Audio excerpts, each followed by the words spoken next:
Glándulas endocrinas. La secreción endocrina es la secreción de mensajeros químicos a la sangre para que actúen sobre tejidos distantes. Es decir, cuando estudiamos las glándulas, estudiamos las glándulas de secreción externa y las glándulas de secreción interna. Las externas eliminan su secreción al exterior a través de conductos, mientras que las glándulas de secreción interna o endocrina eliminan la secreción a la sangre directamente para que actúen sobre tejidos distantes. Generalmente la secreción exócrina actúa cercano a la glándula, mientras que la secreción interna actúa alejada del tejido de donde se produjo la secreción. Tipos de mensajeros químicos. Pueden ser derivados de aminoácidos, como el caso de la adrenalina, noradrenalina o tiroxina, que son hormonas de la médula suprarrenal y de la tiroides. Péptidos pequeños como la encefalina, vasopresina y hormona liberadora de tirotropina. También pueden ser proteínas, factor de crecimiento nervioso, factor de crecimiento epidérmico, insulina, hormona del crecimiento y paratormona. Esteroides como el cortisol, progesterona, estradiol y testosterona. Vamos a hablar ahora de las glándulas tiroides.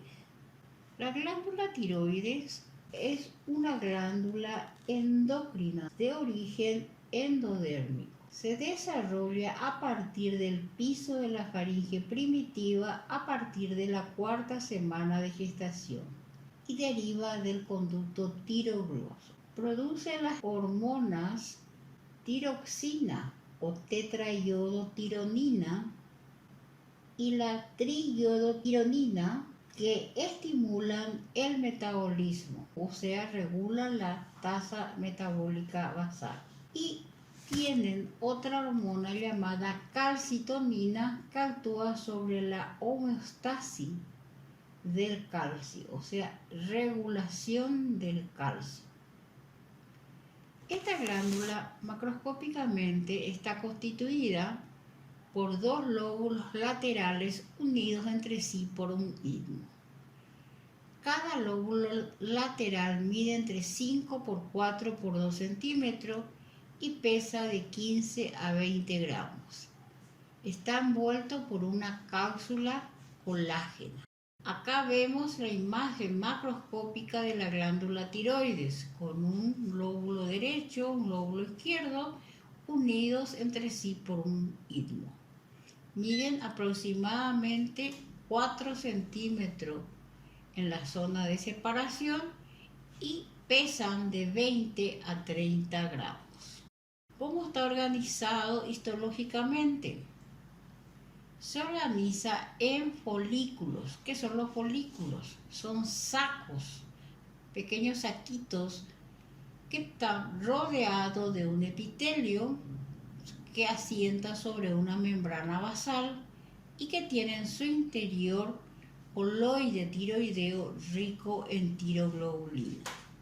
A partir de esta tiroglobulina se va a formar entonces los dos tipos de hormona de la tiroides, la T3 y la T4.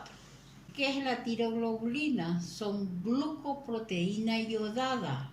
Es decir, que la tiroglobulina requiere de yodo para producirse. La deficiencia de yodo entonces hace que aparezcan patologías y una de las más conocidas es el bocio. La tiroglobulina es la forma de almacenamiento de la tiroxina.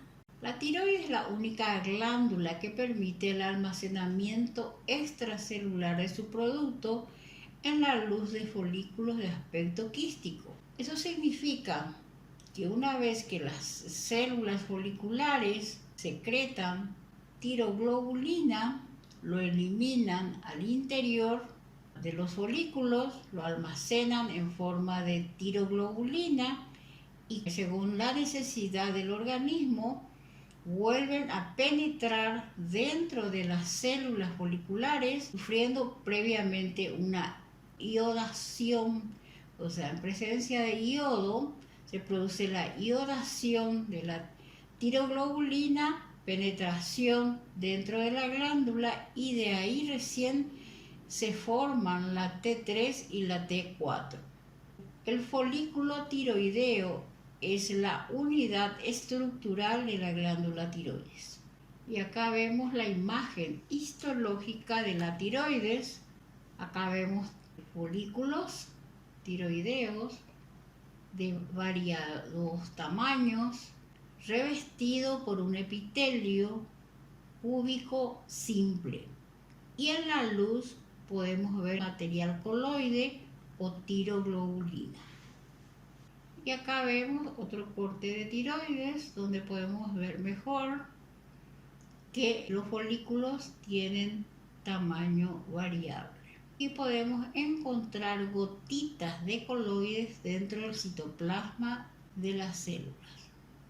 Acá vemos otra imagen donde vemos gotitas de coloides que pueden encontrarse también en el interior del citoplasma de la célula. El epitelio folicular contiene dos tipos celulares, que son las células principales y las células parafoliculares. Las principales son las células cúbicas que rodean al folículo y las parafoliculares se encuentran hacia afuera y son las que secretan la calcitonina. Como habíamos dicho, las dos hormonas tiroideas son las triiodotironina, o más conocido como T3, y la tiroxina o tetraiodotironina, más conocida como T4.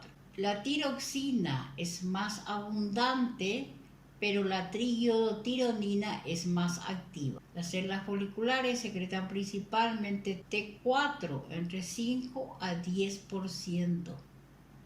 El hígado y el riñón desyodan el T4 y se forma la T3 activa. En el plasma, la T3 y la T4 están unidas a proteínas que son globulinas transportadoras de tiroxina. En esta imagen podemos ver a la derecha, se puede ver por encima de una célula folicular, podemos ver el acúmulo de coloide o tiroglobulina y estos, después de sufrir una iodación, penetran o son reabsorbidos por la célula folicular y por acción de lisosomas se transforman en T3 y T4 que luego pasan en esta forma a la sangre. En la síntesis de las hormonas tiroideas hay una síntesis y secreción de tiroglobulinas por las células foliculares, hay una captación, reabsorción, difusión y oxidación de yodo. Después de su oxidación, el yodo es liberado hacia el coloide, produciendo la iodación de la tiroglobulina. Se añade 1 o 2 átomos de yodo a los residuos de tirosina específicos de la tiroglobulina y es catalizado por la peroxidasa tiroidea. Esta formación de T3 y T4 por reacciones de acoplamiento oxidativo. Y la reabsorción del coloide se produce en respuesta a la hormona TSH por un proceso de endocitosis mediado por receptores. La TSH es la hormona estimuladora de la tiroides que es secretada por la hipófisis. La liberación de T3 y T4 en la sangre y proceso de reciclaje. La función de las hormonas tiroideas. Es indispensable para el crecimiento y desarrollo normales. Y produce la tiroides 3 hormonas: la tiroxina o T4, la triiodotironina o T3, que regulan el metabolismo basal y la producción de calor de las células y los tejidos. Influyen sobre el crecimiento y el desarrollo corporal. Y la calcitonina, que disminuye la calcemia al suprimir la acción resortiva de los osteoclastos. Recuerdan que los osteoclastos son los que producen la resorción del hueso y promueve el depósito del calcio en los huesos. Desempeñan un papel esencial en el desarrollo fetal. Por ejemplo, en el embarazo normal, tanto la T3 como la T4 atraviesan la barrera placentaria y son decisivas en las etapas iniciales del desarrollo del sistema nervioso central. La calcitonina inhibe la reabsorción ósea por los osteoclastos, disminuyendo los niveles sanguíneos de calcio, producida por las células productoras de calcitonina, como les había dicho, las parafoliculares, o también llamadas células C, entre las células foliculares o formando acúmulos.